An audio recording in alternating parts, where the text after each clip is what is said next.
Armstrong கொலை வழக்கிலிருந்து தங்களை விடுவிக்க கோரி குற்றம் சாட்டப்பட்டவர்கள் மனு தாக்கல் செய்த நிலையில் காவல்துறை பதிலளிக்க வேண்டும் என்று சென்னை முதன்மை அமர்வு நீதிமன்றம் உத்தரவு பிறப்பித்திருக்கிறது. அண்மைச் செய்தியை பார்த்து வருகிறோம்.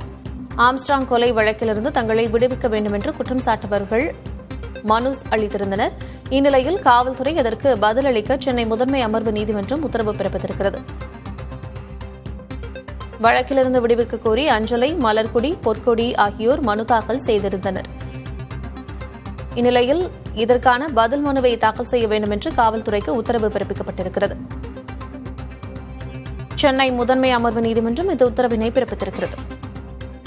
விவரங்களோடு இணைந்திருக்கிறார் செய்தியாளர் சுப்பையா. சுப்பையா, வழக்கினுடைய விவரம். அதாவது பகுஜன் சமாஜ் கட்சி மாநில தலைவராக இருந்த ஆம்ஸ்ட்ராங் கடந்த ஜூலை மாதம் 5ஆம் தேதி வெட்டி படுகொலை செய்யப்பட்டார். இது தொடர்பான வழக்கு சென்னை முதன்மை அமர்வு நீதிமன்றத்தில் நடைபெற்று வருகிறது.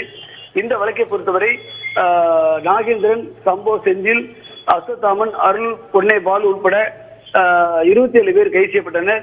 இதில் திருவேங்கட் என்பது என்கவுண்டர் செய்யப்பட்டு கொலை செய்யப்பட்டார்.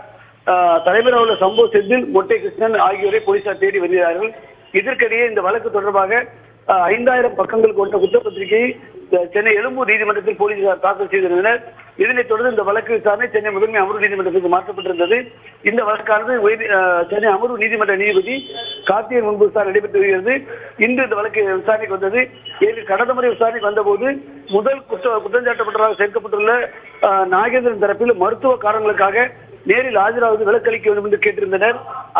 அதே போன்று தங்களுக்கும் இந்த வழக்குக்கும் சம்பந்தம் இல்லை என்று கூறி பொற்கொடி, அஞ்சலி, மலர்கொடி ஆகியோரும் மனு தாக்கல் செய்திருந்தனர்.